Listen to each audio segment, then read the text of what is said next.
Vítajte pri recenzii najlepšieho filmu na svete. Jeho autorom nie je nikto iný ako Neil Breen. Ak nepoznáte Neila Breena, nemali ste detstvo, pretože tento v súkromí nejakým spôsobom úspešný realitný maklér je priekopníkom nezávislých filmov. Jeho filmy sú viac menej vždy o tom istom. Hlavná postava je buď Tom Cruise, nejaký roboježiš z vesmíru, alebo boh vie čo ešte. Vždy ale film smeruje k tomu, ako Neil Breen zakrúti krk vládnej a korporátnej korupcii. Je však jeden film, ktorý je považovaný za vrchol jeho tvorby, ba dokonca až za kultový. Jeho názov je Fateful Findings. Dej začína, ako sa dievča s chlapcom prechádzajú po prírode. Zrazu nájdu hubu, ktorá je taká zaujímavá, že na ňu ukazujú bez pohnutia takmer 10 sekúnd.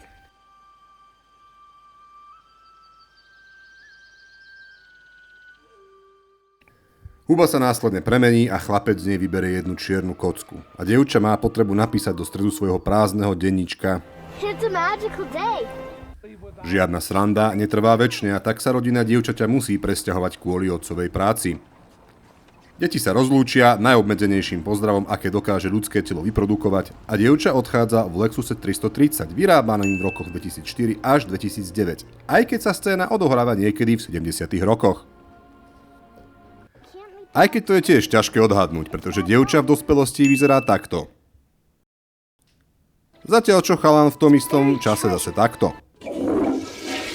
Každopádne chlapec Dylan povie, že dievča Liu už nikdy nevidel a ani o nej nikdy nepočul.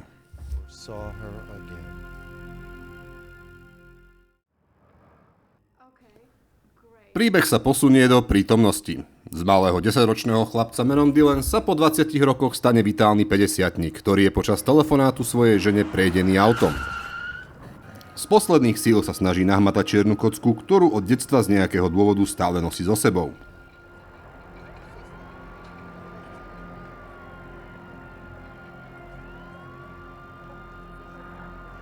Dylana odvezú do nemocnice. Primár jeho žene a najlepšiemu kamarátovi oznámi, že Dylan je na tom vážne. Vtedy príde na scénu doktorka z neurológie, ktorá nie je nikto iný ako jeho kamoška Lia, ktorá nakoniec pracovala celú dobu v lokálnej nemocnici. Tá mu začne merať puls prstami, aj keď je počas celej doby Dylan napojený na prístroje. Celý dôvod tejto scény je, aby si divák všimol jej náramku, ktorý si uplietla z koráliek, ktoré našli pri magickej hube počas Magical Day. Dylanovej návšteve oznámi, že to vlastne aj tak nie je jej pacient, a keď budú mať o ňom nejakú novinku, nech dajú vedieť aj jej, čo je úplne normálne správanie doktora. Keď všetci odídu, Dylan ukáže, že má v ruke čiernu kocku a zázračne sa vylieči. Poodpája sa z prístrojov a s ofáčovanou hlavou a holým zadkom opúšťa nemocničnú izbu.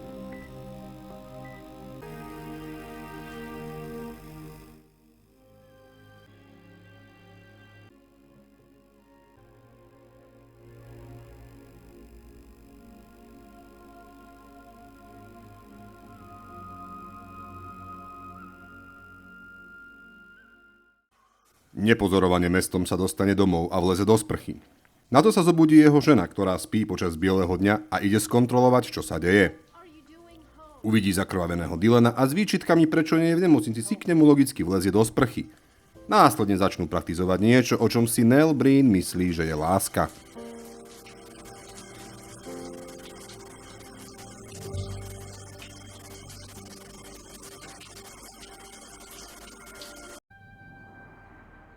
Dylan sa zotavuje a divák sa dozvie, že sa živí ako spisovateľ, čo obnáša podpisovanie prázdnych knižiek a vlastnenie 20-ročných nefunkčných notebookov.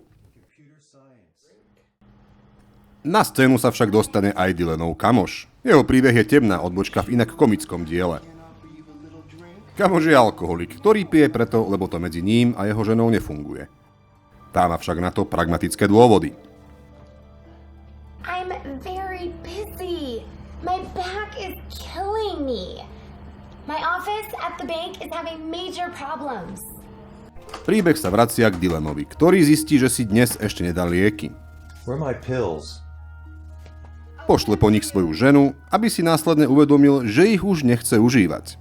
Vrátenie do lekárne alebo vyhodenie do koša by bolo príliš zbabelé, tak sa rozhodne lieky hodiť do záchodu a ich obal vedľa neho. Ukáže sa však, že na liekoch je závislá jeho žena, ktorej zrejme už klasický Ibalgin nešlape tak ako kedysi. Neváha dokonca lieky vyloviť priamo z misy pre ich neskoršie užitie. Po večeri s Dylanovým kamošom a jeho rodinou, kde sa znova prejavili neduhy alkoholizmu a Dylanové vynechanie liekov, sa zjaví scéna, ktorá objasní podstatu Dylanovej postavy. V skutočnosti je to geniálny hacker, ktorý sa dokáže nabúrať do bank a tajných vládnych databáz skrz svoje 20-ročné nefunkčné notebooky a odhaliť ich vládne sprisahania, ktoré si elity uložili na svojich serveroch. I'm going to continue hacking into these government systems. Dylan príde na závislosť svojej ženy od liekov, čo vedie k hádke, po ktorej však príde niečo, čo vám v Hollywoode neukážu. Už druhé Breenové vyobrazenie prejavu lásky, tentokrát spojené s nie úplne nutným ničením svojho okolia, vrátane už niekoľko rokov spomínaných mŕtvych laptopov.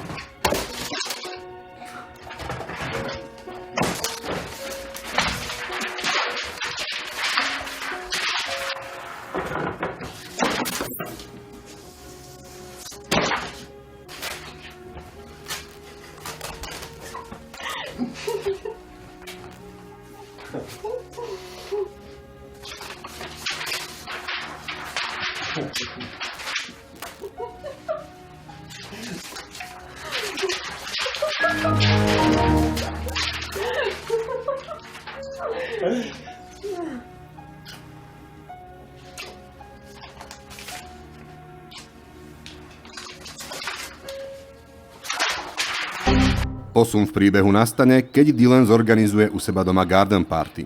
Medzi pozvanými je lekárka z nemocnice, pretože takto v živote chodí, že si na svoje oslavy pozývate doktorov, ktorí vám v minulosti napríklad operovali zlomenú nohu. Lekárka príde v doprovode svojho sympatického snúbenca. V tomto momente už asi ani nemá zmysel komentovať, že Neil Breen použil s pár sekundovým rozostupom tú istú zvukovú nahrávku dialógu medzi jeho ženou a doktorkou a myslel si, že si to nikto nevšimne. Popravde som si najprv myslel, že je to chyba vo filme a skočil mi zvuk. The doctor at the hospital. It's nice to see you. I'd like you to meet my fiancé, Tim. The doctor at the hospital. I'd like you to meet my fiancé, Tim. Keď doktorka ostane sama, zazvoní jej telefón a pri jeho vyberaní vypadne na zem zápisník z detstva. Ten, do ktorého si napísala: It's a magical day.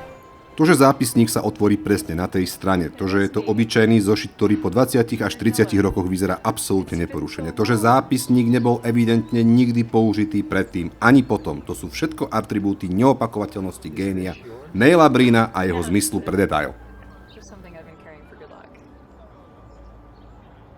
Dylan zistí, že doktorka nie je nikto iný ako jeho kamarátka z detstva Leah.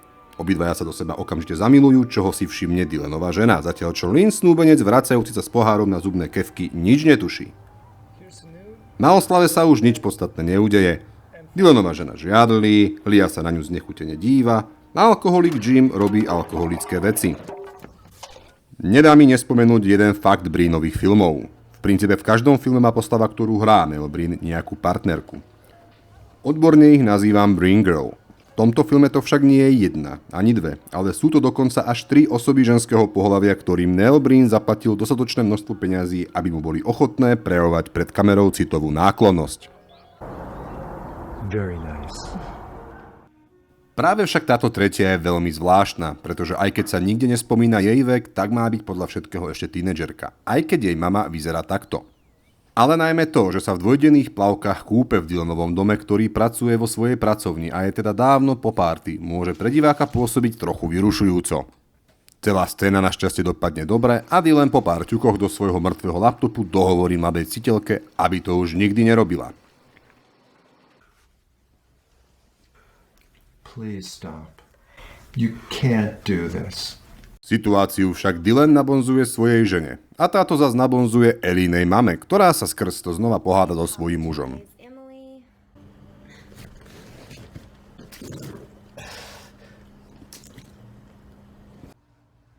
Ten ide ako vždy leštiť do garáže svoje Ferrari, zatiaľ čo jeho žena zoberie pištol a chce rozstreľovať Jimové Ferrari. Trafí však jeho a Jim padne na zem ako Peter Griffin. Dylan práve zvoní u ich dverí, keď sa odohráva jedna z najväčších drám v kinematografii vôbec. Jimová žena sa snaží narafičiť celú udalosť ako Jimovú samovraždu. Práve drámo nastane ale až vtedy, keď sa dostane Dylan k svojmu kamošovi a Breen rozbalí svoj talent na plné pecky. Jim! Jim! Call 911! Jim! Jim! How could you have done this? Jim!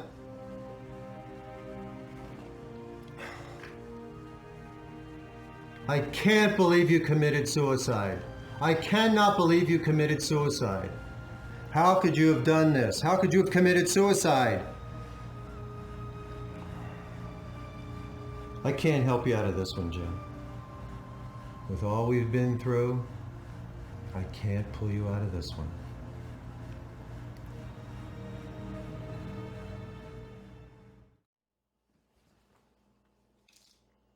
Dylanova žena prehráva boj so závislosťou na tabletkách. Dylan sa poza jej chrbát stretáva s Liou, ktorá sa medzičasom rozišla so svojím snúbencom. A zatiaľ, čo si Dylan užíva v prírode s milenkou, jeho manželka, ktorá ho nikdy v ničom nepodviedla, sa sama doma predávkovala.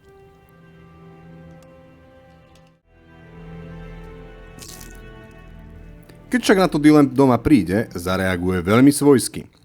Pri svojom kamošovi, ktorý bol v kaluži krvi, naliehal, aby sa zavolala záchranka. Keď však našiel svoju ženu v posteli omdletú, tak bez hlbšieho skúmania iba s miernym prepleskom po tvári zhodnotí jej stav ako beznádejný a stotožní sa s jej smrťou. Ale má to aj svoje výhody. Môže sa už teraz bez výčitiek svedomia zamerať na svoj staronový objav a nemusí sa trápiť, ako odpratať z cesty svoju ženu, ktorá sa odpratala elegantne sama. A veru smutok netrvá dlho. Po všetkých tragédiách má Dylan zase dôvod na radosť a úsmev. Tu aj príde k ďalšiemu a poslednému zlomu celého bezobsažného filmu. Keďže elity už polujú na najväčšieho hackera všetkých čias, chcú ho vydierať práve cez jeho lásku Liu. Chlapík, ktorý ju má udnes, však so sebou musí nosiť na papieriku napísané, čo s ňou má po únose urobiť. Tento papierik mu pri súboji vypadne a nájde ho Dylan, ktorý podľa neho Liu vypátra.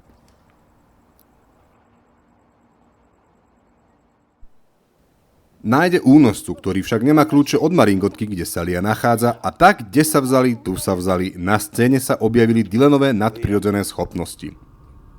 Teleportuje sa dovnútra a vyslobodí Liu.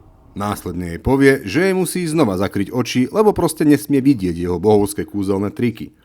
A keďže nechce byť rušený, pre istotu jej strčí handru aj do úst. Následne sa odteleportujú preč, alebo prejdu stenou, neviem, a dráma je razom u konca. V Dylanovom dome sa začnú diať čudné veci. Tajomní ľudia sa prechádzajú po chodbách, mŕtve laptopy začnú ožívať a zrkadlá sa chcú zvesiť a ujsť ďaleko preč. Pomaly sa dostávame do veľkého finále. Dylan ráno odíde z domu, aby sa stretol s tajomnou knihou, ktorá zmizne. Následne ide za svojou psychoterapeutkou, ktorá ordinuje vo výťahu. Tá však zmizne tiež. A na druhý deň sa však z čista jasna stane niečo, čo zmení svet. Dylan spraví tlačovku o tom, ako vyhekoval tajné dokumenty, ktoré usvedčujú prezidentov veľkých korporácií, senátorov, riaditeľov bank a podobne z toho, že viedli život plný úplatkov a korupcie. Vyššie menovaní bez akéhokoľvek súdu, bez akéhokoľvek presvedčenia, čo sa vlastne v dokumentoch nachádza, uznávajú svoju vinu a okamžite ukončia svoje životy. Túto epickú scénu bez vtipného alebo akéhokoľvek iného editu uvidíte nezostrihanú presne tak, ako ju majstro naservíroval svojmu publiku. What I have found will shock you.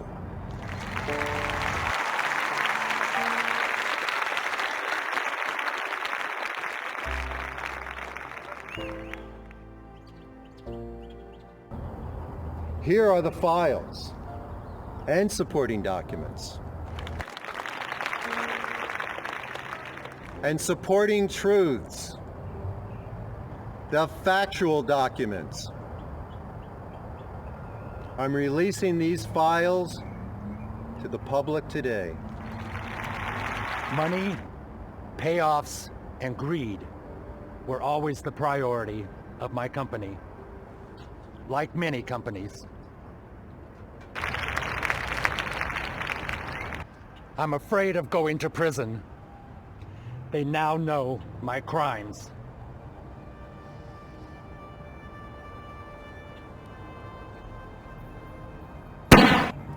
I am resigning today as your senator. The people who elected me deserve someone who cares about them and the country.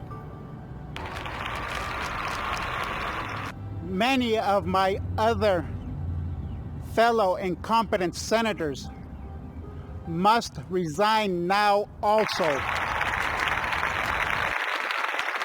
My releasing these files today will not endanger any innocent persons, but they will identify governments and corporations that have committed fraudulent and criminal activities against mankind. These people must be punished and eliminated immediately. I resign today as president of the bank. For their lying, their greed, their injustices. We were all under pressure to operate in a deceiving way and cheat the customer. Goodbye.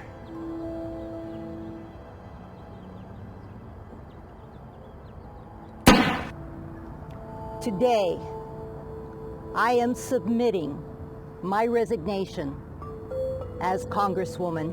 I and other insurance companies are about to be indicted for crimes we've committed. The people deserve much better. Our crimes are about to be disclosed.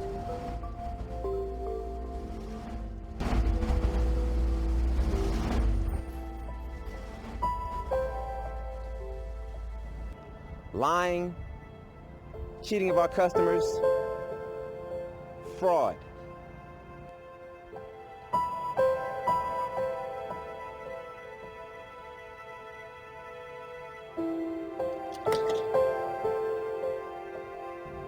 Me and many of my fellow Wall Street brokers have been lying, cheating, and scamming investors out of their money. We cannot continue to let them slip through our failed justice systems. I'm leaving now, rather than going to prison for the rest of my life.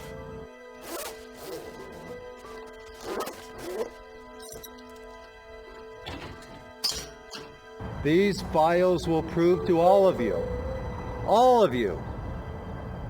the political and corporate dishonesty that exists. Na záver si iba zrekapitulujeme základné piliere filmu. Je jasné, že film s rozpočtom niekoľko $10,000 nebude ašpirovať na Oscara.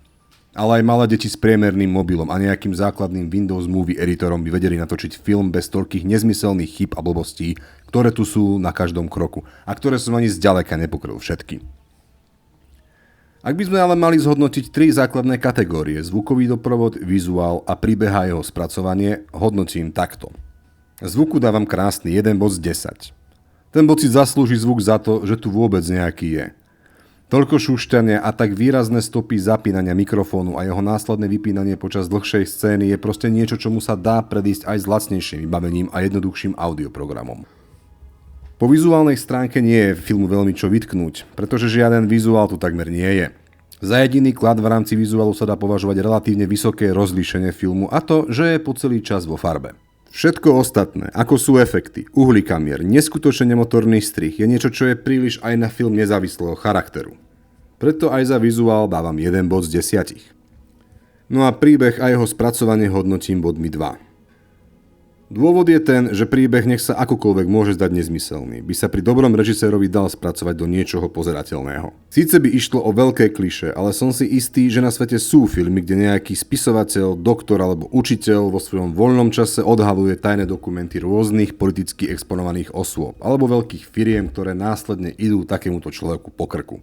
Preto dávam body 2. Ak by sme teda body spriemerovali, dostali by sme výsledné skóre 1,3 bodu z 10. Což není mnoho. To je však hodnotenie, ktoré nezodpovedá skutočnej výnimočnosti filmu. Na Fateful Findings sa musíme pozerať inými očami.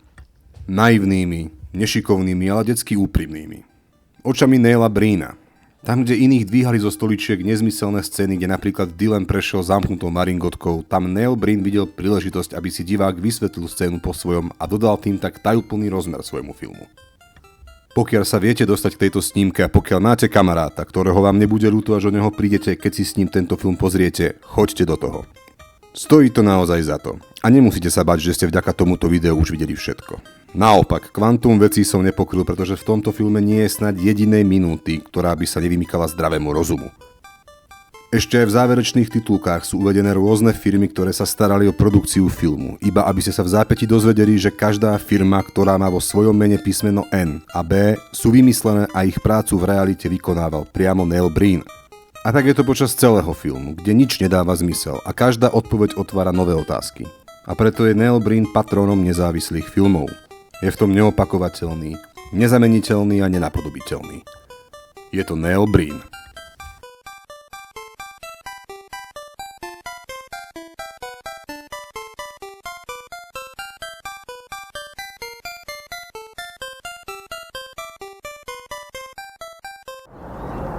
Very nice.